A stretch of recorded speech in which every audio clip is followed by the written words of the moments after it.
Hi everybody, hope you're doing well and keeping your head together in these crazy times. I've been having a hard time working on my larger projects, so I've just been sketchbooking a lot to keep myself occupied and in order to not get out of the habit of doing art, because then it's gonna be harder when you come back to it. So, that'd be my advice to you. Just try to do something, and it helps take your mind off of things too. Anyhow, I had a gouache palette that I had made and it's gone moldy.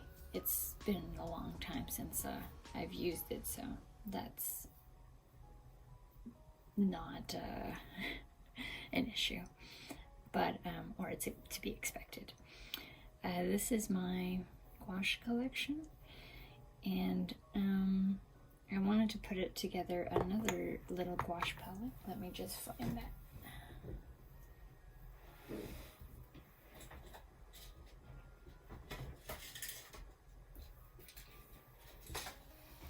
So I have a larger version of this, which has I don't know, maybe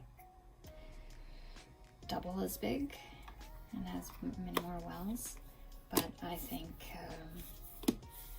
it's a little excessive for my purposes, and so I want to put together a new collection of color mixes. But since it's been a really long time since I've used gouache, I thought the best thing to do was to just do some studies and keep it simple. So I'm trying to decide whether I do ultramarine and burnt sienna or vermilion and cerulean blue. This looks a little bit more fun to me, but I also want this to be a little bit fun so that I'm not discouraged, but at the same time, I want to get some decent practice out of this. So maybe I'll do a little bit of swatching of both and see which combination I want to work with today. And in addition, I'll use white gouache and black. So this is a student grade from Schmincke. It's the only black I have, but it's fine. And these ones are from Royal Talens. They're like their poster paint, they're gouache.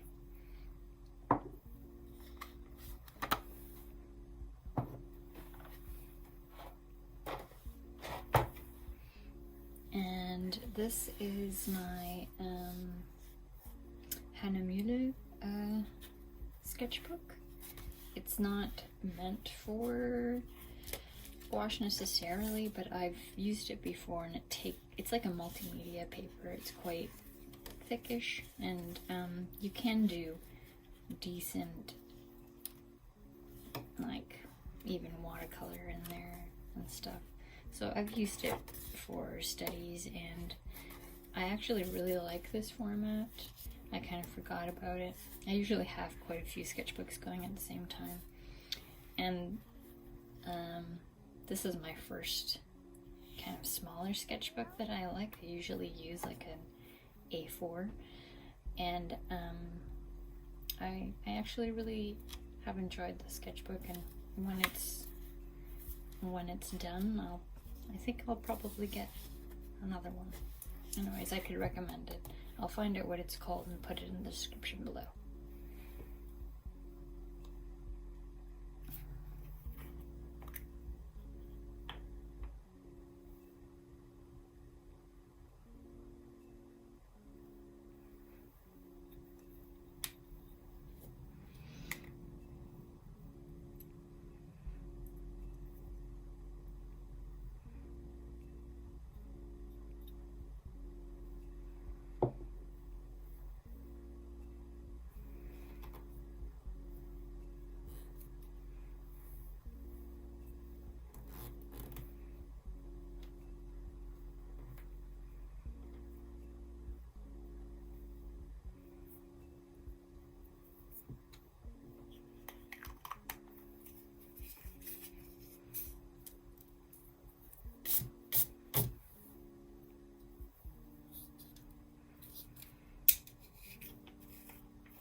I'm just gonna go with these two, just not to waste any time, and I can try that another day.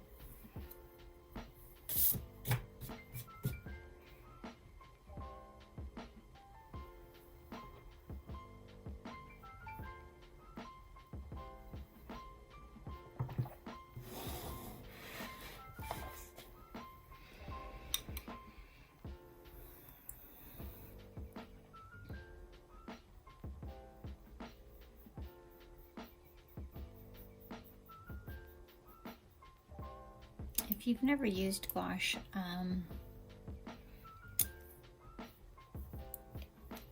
the color is very, very important to keep clean. So I would say that even more so than with watercolor, you should really clean your brush in between color changes, because a little bit of pigment will really change the color a lot. Or it's, I don't know, it's more noticeable. And maybe it's also because with gouache, you can get such precise color, so that if you want to maintain the purity of it, yeah, just keep your brush clean. Make sure you have clean water and a dirty water jar, and if you notice your dirty water getting too dirty, clean it out and add some more clean water. You'll just get the most out of it. Being a little too cautious right now, I should speed things up, because it was sunny, but my light is probably gonna fade sooner than I'd hoped. It's a pretty dark mix, so maybe you don't even need the black. Now you can use gouache with more water and do it in layers like watercolor, but if you want that nice kind of gouache texture, which is like matte and flat, then don't add so much water. I would say like a milky, yogurty texture is optimal. I don't really like ultramarine blue, but I know it's so useful. And for realism, it's kind of like one of those essential colors. And I do see how it's useful, but yeah, it just doesn't call to me. Anyhow, I'm trying to force myself to use it more, and just like, anyways, use those colors that you're supposed to learn with, you know, like burnt sienna and ultramarine. There's a reason for it. I'm wondering if I should just do a tonal study, seeing as like I really don't know what I'm doing. It's been a really long time. In order to get like really light tones, you really need a lot of white in relation to the pigment. My recommendation would be, if you're just starting out, or you just want to buy a little bit of gouache to paint with, is to get yourself an artist grade white, and you can get a couple of maybe cheaper student grade colors. It'll kind of improve the quality, since you'll be mixing a lot of white in there. But then it's not as expensive from the get-go. I think gouache seems like an investment, because there's very few sets of gouaches that you can get, other than like kind of cheapo ones. And so you have to like purchase every color individually pretty much. And I don't know, I think it feels a little bit more daunting for everybody that way. If you buy like a set of watercolors, it's sort of like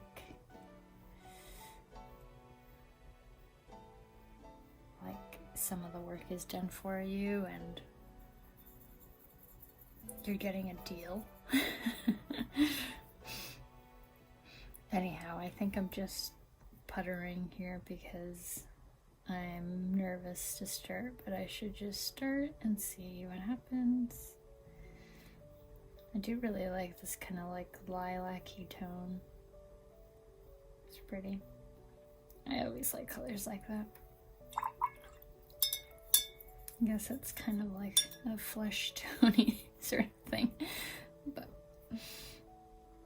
now you can reactivate the gouache by adding more water to it, but you can run into the trouble of adding too much water to it, because like then you're gonna get these kind of like transparent thing, which isn't really what you want to work with. So wells are good for the gouache. If you can get those little like cheap plastic palettes with the slanted wells, that'd be ideal.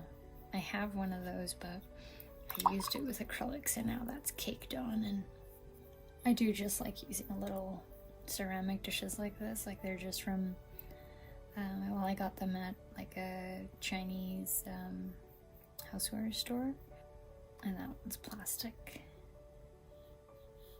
And once I get going with this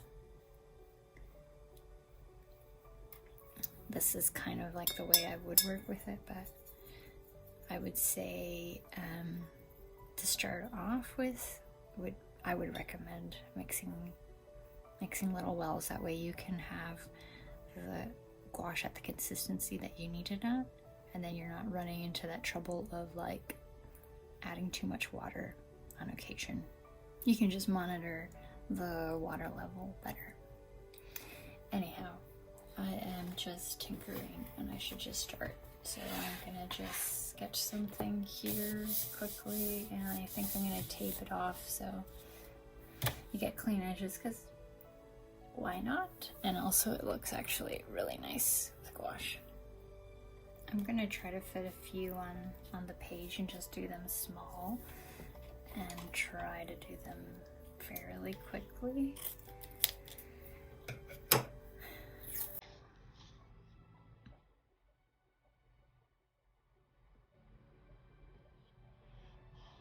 Not too small, but smallish.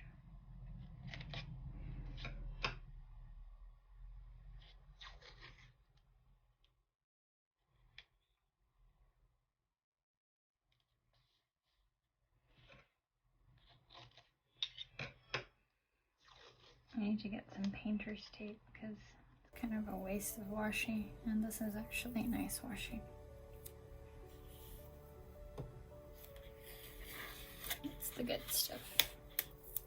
That MT brand, it's actually really good. Noticeably better quality.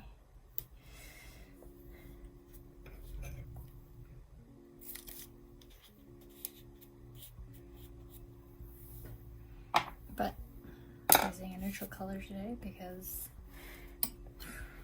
well, I think that is probably a good idea, instead of having flowers distracting.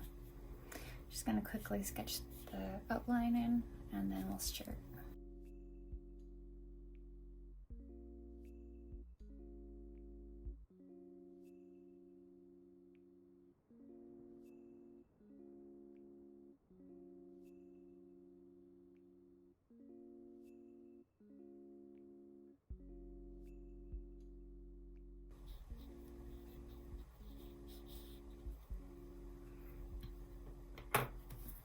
Looks like a mess, but it's kind of like got what I need to know.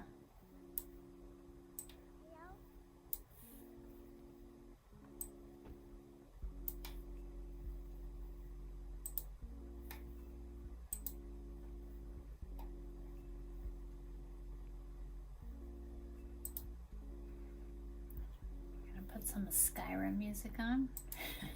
I actually really like it to work too.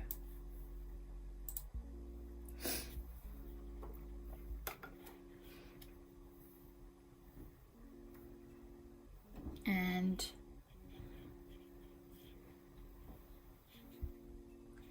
I do think using a flat brush is ideal with gouache. It's kind of like the recommended thing, something like this, or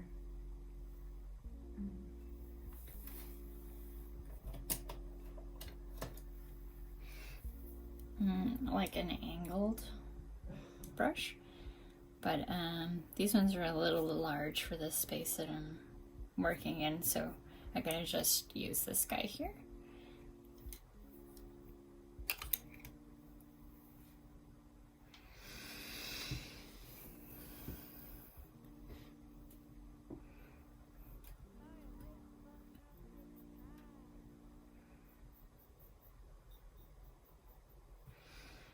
I think I may just end up, yeah, it's a little too confusing for me right now to think about color. I'm just gonna mix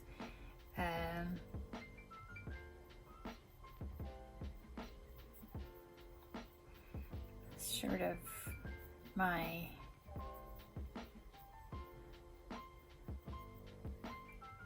gray that I'm gonna use, and then just not worry about color. And if I want to add like warm or cool effects, I can do that later, but keep it simple. If there's too much to think about, I'll probably just get stuck. I mean, this is a little, it's hard enough as it is right now. And this is like trying to get back into it. I can't even remember the last time I used gouache properly. Like, other than like in a doodly way. Okay, that's kind of pretty neutral. I'll use it as my dark.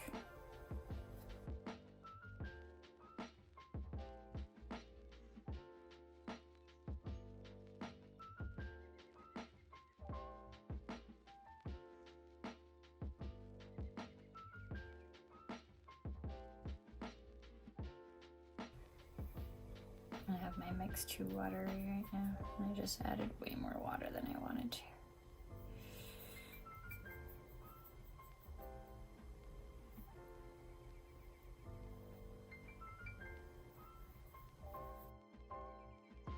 So I'm gonna give myself a time limit. Otherwise, I just won't get through this.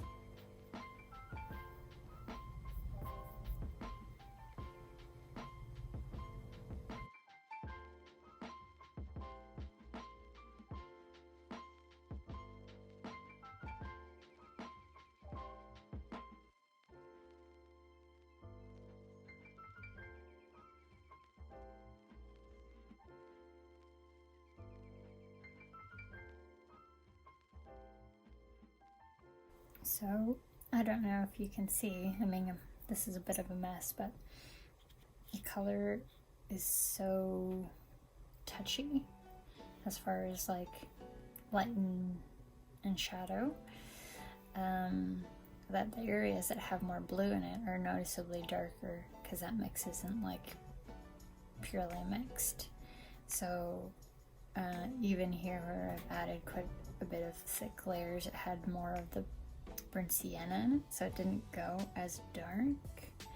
So I think for the next one I might just stick to a black and white for now until I get the hang of my mixing. When you learn gouache in school, which I did many years ago, you learn kind of luminosity values, and that's quite a big subject, but things that are like leaning towards purple are the darkest values, and things leaning more towards yellow are the lightest values. And it's so noticeable with gouache for some reason when you have more of the lighter tones in there, you know? Like you can't really get that dark unless you have more of the blue in it. So, because it's touchy that way, things can look more wrong because you have to be more right. So this guy went awry for a lot of reasons. My color mixes, and also just because I'm out of practice. But even though it looks horrible, I do feel like I'm understanding what I need to do now. So the next one should be a little less directionless. So I'll stop polishing this turd and set up another one. So after having drawn that, I realized that maybe landscapes are a little too advanced for me at the moment, and I should do like objects or animals, like a singular thing.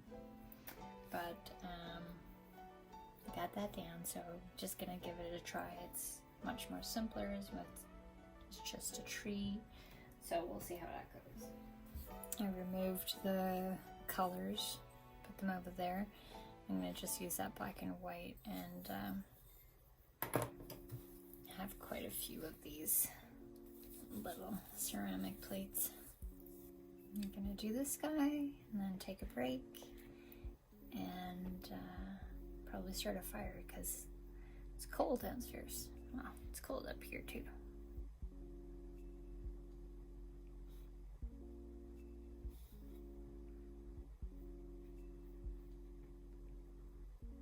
I'll have to get a fresh dollop of white. That's toast. Or that's gray.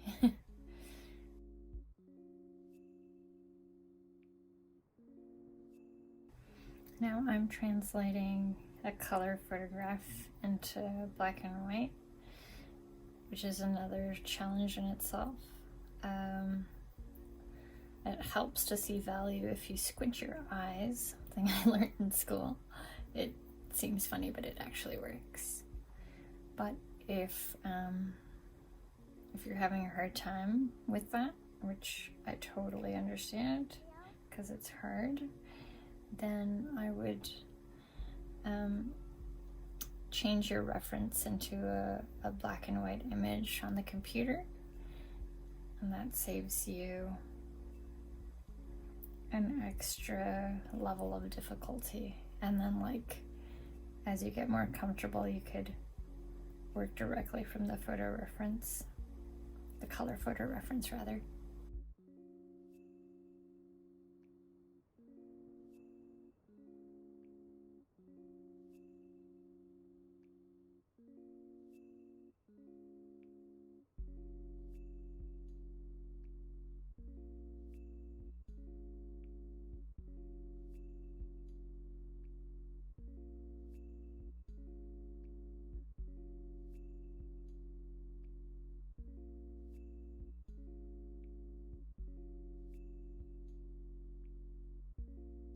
Keep running into the trouble of adding too much water just from using watercolor. So yeah, that's an adjustment you'll have to make if you're coming from watercolor as well.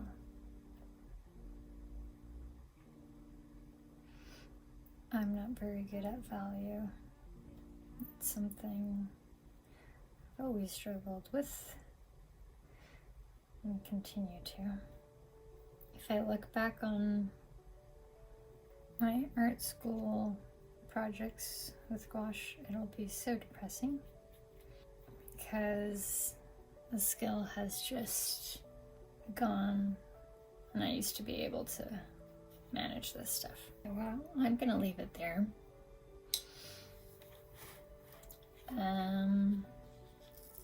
Still a weird looking thing, but I am learning what I should and should not be doing, or relearning, and I'll just keep doing this week, and maybe by the end of the week I'll have something that looks decent. So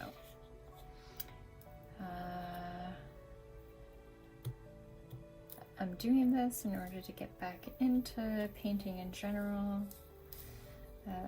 Gouache and watercolor. Gouache I haven't really used at all in ages, and so there's a lot of kinks to get out. But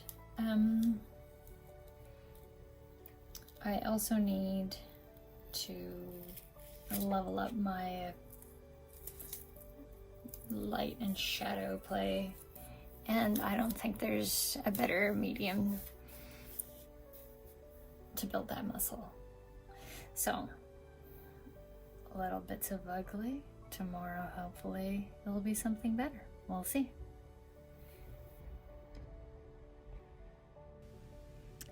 I was gonna just leave it there, but then I felt like I had just gotten started, so I thought I would do another one. And I did find an object that I liked.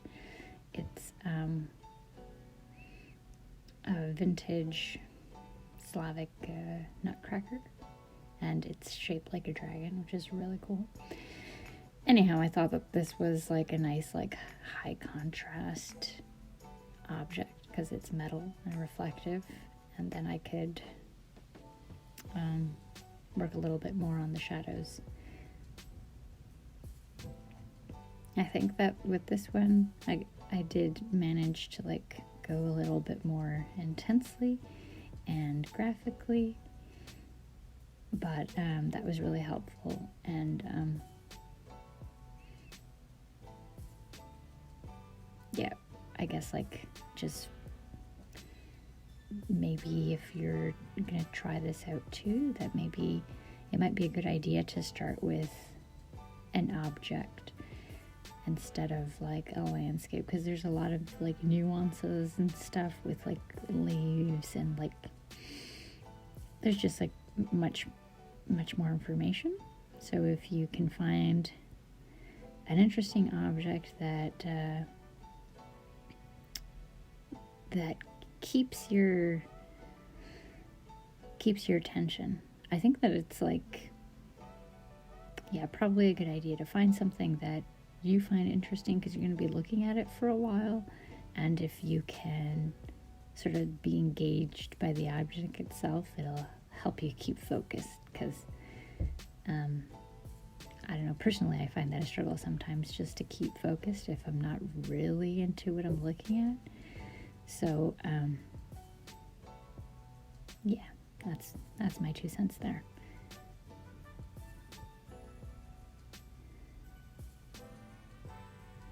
So with this guy, I kind of like started by like laying in the darks.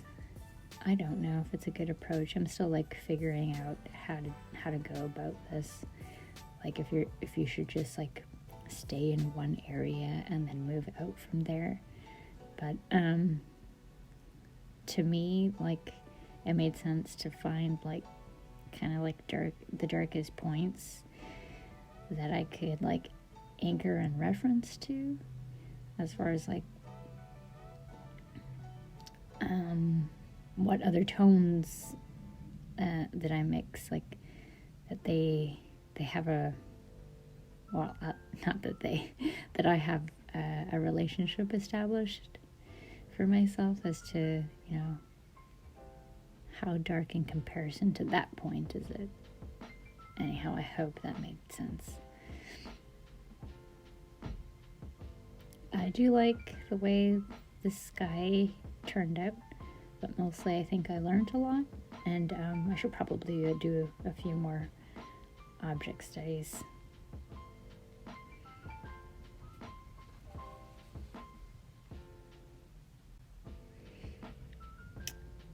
I was feeling motivated and I kind of wanted to fill the page, so I found another image on my desktop, and this was a sculpture, like a bust of kind of like a orcish, goblinish character. And yeah, I think I managed to get a little bit looser with this one, and there were more kind of like things to think about as far as the folds and the face. There's just more like more shapes than the last little study there, which was like kind of a close-up of a smooth object, and this is a figure that has a lot of wrinkles and and folds, and then you have a lot of light play, and it has horns and things. But I did find it quite fun.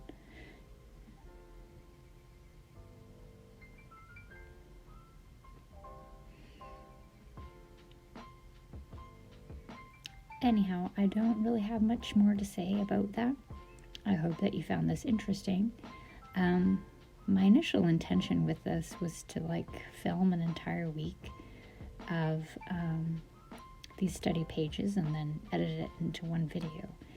But since I've been taking about between an hour and a half to 2 hours sometimes on a page, it's a lot of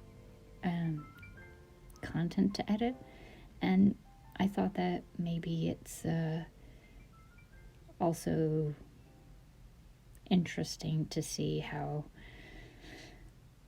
I develop and what my thoughts are as the days go on, and what adjustments I'm making to try to help myself succeed and the struggles. And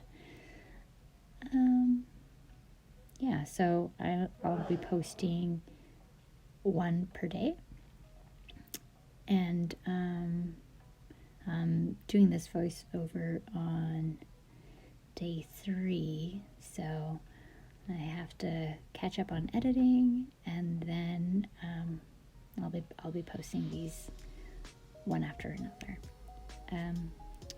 Thanks for joining me for these, and if you're an avid gouache painter and have some tips as to how I should be approaching this, because it's been a long time, please share in the comments below. Thanks for spending some time here with me, and I hope you'll join me for the rest of the series. And I hope that you guys can also find some way to keep yourself sane through all this madness. Find a project. This is mine, and use this as like some productive time. Try to make some lemonade out of this situation. I hope you're all well. I'll see you soon, and I hope you're gonna take some time in your sketchbook this week as well. Bye, guys.